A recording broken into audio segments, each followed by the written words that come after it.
Good morning students.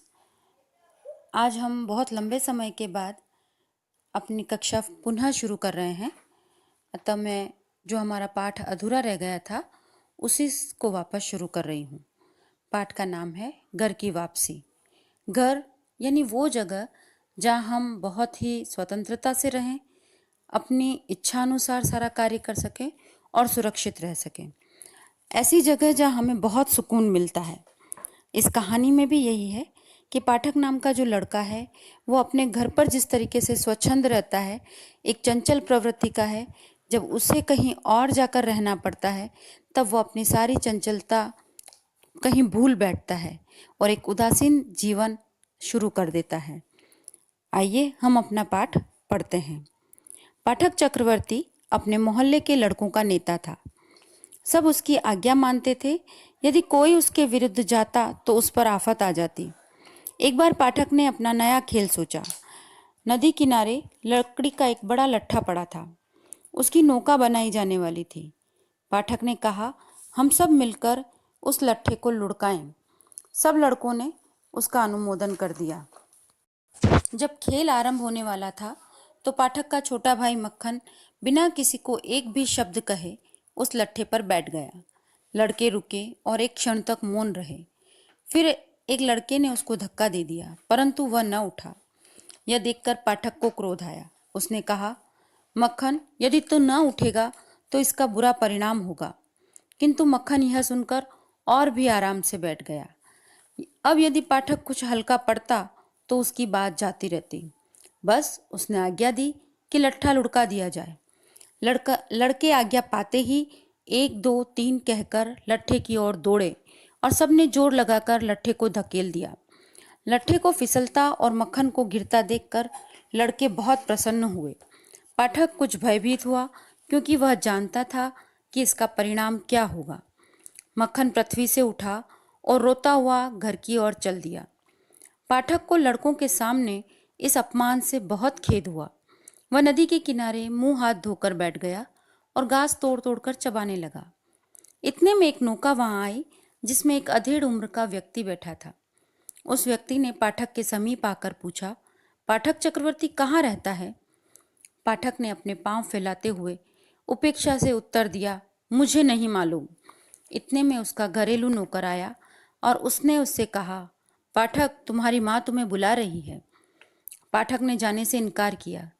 चूंकि नौकर मालकिन की ओर से आया था, इस वजह से वह उसको ले गया। पाठक जब घर आया तो उसकी माँ ने क्रोध में आकर पूछा, तूने मक्खन को फिर मारा? पाठक ने उत्तर दिया, नहीं तो, तुमसे किसने कहा? मक्खन चूंकि कह चुका था कि मुझे मारा है, इसलिए उसने अपने शब्द कायम रखे और दोबारा फिर कहा, हाँ हाँ, तुमने मारा है। यह सुनकर पाठक को क्रोध आया और मक्खन के समीप आकर उसने उसे मारना आरंभ कर दिया। उसकी माँ ने उसे तुरंत बचाया। पाठक ने अपनी माँ को धक्का दे दिया। ठीक उसी समय एक अधेड़ व्यक्ति घर में आया और कहने लगा, क्या किस्सा है?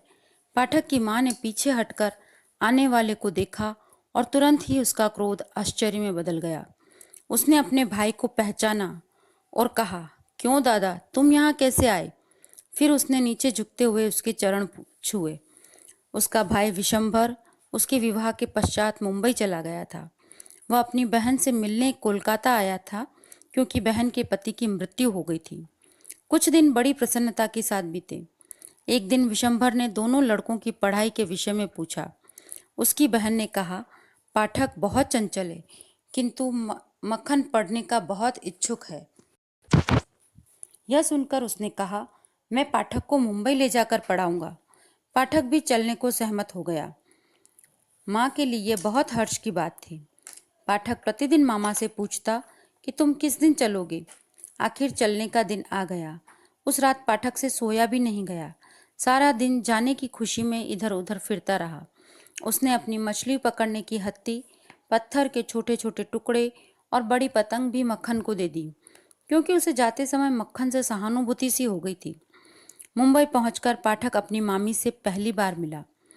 वह उसके आने से कुछ प्रसन्न न हुई, क्योंकि उसके लिए अपने 3 बच्चे ही काफी थे। एक चंचल लड़की का आ जाना उसके लिए विपत्ति थी।